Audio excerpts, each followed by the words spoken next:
everyone, The Educated Natural here. As you all know, this is my first time gardening. We are preparing for fall, so this will be my first fall garden, but there is something that I want you guys to know. I don't care if you are a first time gardener or a seasoned gardener. You may watch other gardeners' videos and you will see them amend their soil. And that's typically, you'll see a lot of it in raised beds.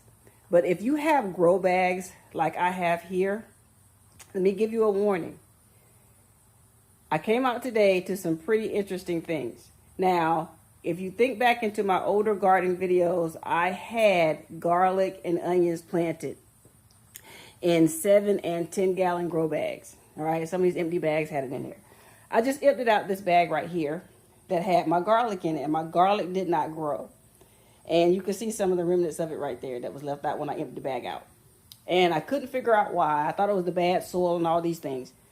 Well, I dumped the bag out because I was like, instead of me just amending the soil, let me dump it out and see if maybe there's something in it. So I dumped the bag out. That's the soil there. But here's something, if you're squeamish, cover your eyes, because I'm about to show you what my problem was. And now it's making me think I got to dump all these bags out to see if this is actually an issue. Because I did see it during my potato journey when I did my potatoes. But I was able to pull those because they were at the top of the grow bag. And so I was able to get those out. So let me show you what I'm talking about. It's these things right here. This is a 7 gallon grow bag. That's a 7 gallon grow bag. Guys, look here. If you're squeamish, I told you, look at this. All of these came out of this soil here. It's just one bag, that bag right there that I dumped out. That's the soil, and I'm raking through it, and this is what I'm pulling out of here so far. This is just one of the grow bags. And as you can see, I have several grow bags out here. I think I have like 17, 15, something like that. 1, 2, 3, 4, 5, 6, 7, 8, 9, 10, 11, 12, 13, 14. 14 here, I believe. Wait, 1, 2, 3, 4, 5, 6, 7, 8. Yeah, 14 are here. And this is just one bag, 7 gallons. And I pulled out that many. You can count them. They're kind of all in there fighting each other right now. I guess they're mad because I woke them up. Look at this. This is ridiculous. So although you see other gardeners just put the soil amendments on the top of their bags, I'm here to tell you, you may have to dump your bags because you could have these little critters in there eating up your stuff. So if you only amend the top of your bags, these are down in all of this soil. They were all buried all down in here. And I had to take my rake here, and I had to just go through it. And the more I moved it around, the more these kept popping up. So if you have items that you're trying to grow and you notice they're dying and they're not growing, these little boogers could be why. So I'm sitting here thinking I had bad soil when the whole time something had came. Either it was in the bag soil already and they just kind of hatched into this, or as you can see, my entire area is open. So we've had a lot of bug pressures. You can probably look at the leaves of my pepper plants there and see the bug pressure that I've had to go through this year. But I'm like, something has laid a bunch of these little things, and they were having a field day with my garlic and onions. And now I'm about to dump all the empty bags that you can see here. I'm about to dump all those out and see what else we find, because I don't want to just plant on top of these little things because it's not going to do me any good because they're going to die anyway. So if you have the opportunity, go down in your soil. Even if you have a raised bed, dig down in there, especially if you've had a previous crop that did not grow. This could possibly be the reason why. So I wanted to give you guys that heads up. If you're squeamish, you know who you are. I ain't gonna call you out in this video, but you know who you are. Yeah, this ain't for the weak. But don't be scared. Just pick them up out of your soil and keep it moving, because you're trying to grow your food. And I'm not gonna let these things stop me. So just wanted to give you guys that heads up that your girl got some work to do. Okay, got a lot of work to do today. So go through your bags. Don't just amend the top. Go through it, because you could have these little things. Look how fat they are. You could have these little things in there waiting for you to plant something else so they can continue to eat while you don't. So see you guys in the next video. And hopefully at the end of this video, I will have all of them that I find in these grow bags. Hopefully I don't find any more, but let's be realistic. And I'm going to put them all inside this little thing here. And I'm going to show you exactly how many was in my soil. All right, hang tight, guys. All right, everyone, here's my last bag of the day. And look what has happened. Something has come through. Look at that. It's cute, but it's got to go. It is cute. I don't know what did it, but something did it. But look, it's in my onion mix bag that did absolutely nothing. So I'm about to dump that and go through it. And here's an update for the grubs. I didn't find any more of the other ones.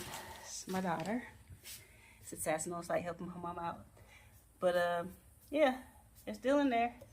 They're very much alive, crawling around, as you can see. They ain't touch me. You don't touch me. What? I ain't scared. Talk about, look at that. Look at that. Ew. My daughter thought I was scared.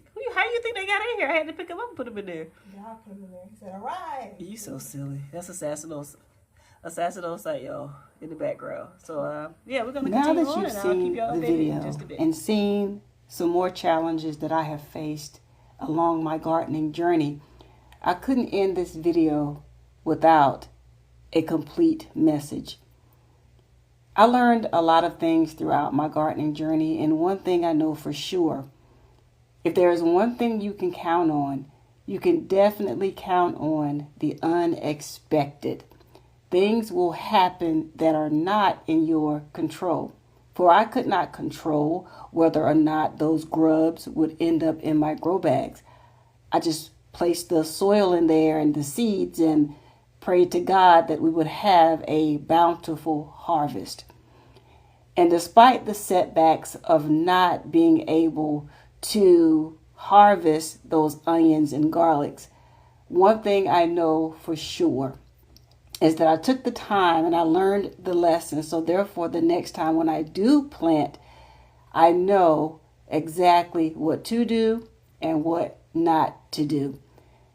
You know, the Bible even tells us a very important passage within it that definitely applies to today's video. You can find this particular passage in Matthew, the 13th chapter, beginning at the 24th verse. In this particular passage, he talks about the parable of the weeds. And sometimes as a gardener, you're going to plant things and weeds may present themselves unexpectedly. I have watched various content creators place row covers and different types of cloth down on the ground and weed barriers, and still, weeds manage to find their way to surround your beautiful crops. But as Matthew, the 13th chapter reminds me, is that weeds also have a purpose. And if you're not familiar with this particular scripture, allow me a few moments and I will refamiliarize you with it. Beginning at verse 24 in Matthew, the 13th chapter, it says, He put another parable before them, saying, The kingdom of heaven must be compared to a man who sowed good seed in his field. But while his men were sleeping, his enemy came and sowed seeds among the wheat and went away.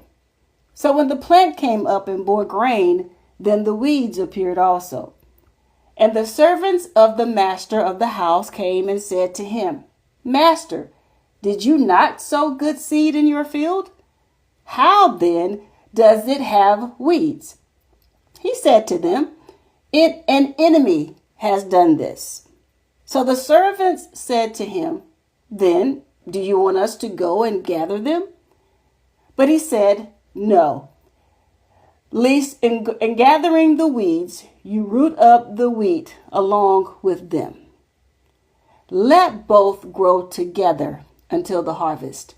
And at harvest time, I will tell the reapers, Gather the weeds first, bind them in bundles to be burned, but gather the wheat into my barn. Now that was Matthew 13:24 through 30. If you go down a little bit further, it explains this particular parable. In verse 36, it begins. And it says, "Then he left the crowds and went into the house, and his disciples came to him, saying, 'Explain to us the parable of the weeds of the field.' He answered, 'The one who sows the good seed is the Son of Man. The field is the world, and the good seed is the sons of the kingdom. The weeds are the sons of the evil one, and the enemy who sowed them is the devil. The harvest is the end of the age, and the reapers are angels. Just as the weeds are gathered and burned with fire, so will it be at the end of the age. The Son of Man will send his angels, and they will gather out of his kingdom all causes of sin and all law breakers, and throw them into the fiery furnace.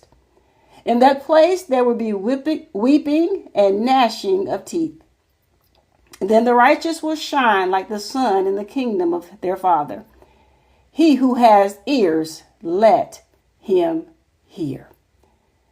As you read through this on your own, I pray that you study the words that is trying to get us to understand. That even as your local gardener, as you're going along your journey, there are going to be weeds. Your job is to allow them to grow and do whatever God has destined them to do. But when it's time for you to get your harvest, you separate what's for you, sent by the master, versus that was planted by the enemy. Not everything in your garden is going to be there destined for your greatness. Like as you saw in the video, those grubs were there for themselves without thinking about me. And once I noticed that they were there, and although I noticed that my crop was done and over with, I was not going to get a bountiful harvest on those onions and garlic. It did not stop me from continuing to sow seeds, and it did not stop me from getting a bountiful harvest in other areas.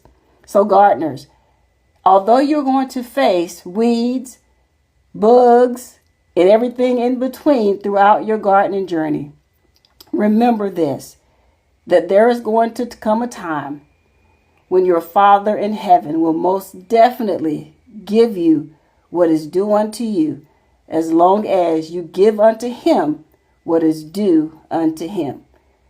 God will take care of your increase.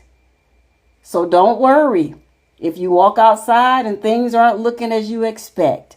Keep planting those seeds and trusting that God will definitely, when the time is ripe, when it's time for your harvest, God will definitely give you the increase. May God bless you all. Until the next time, enjoy your journey. Be blessed.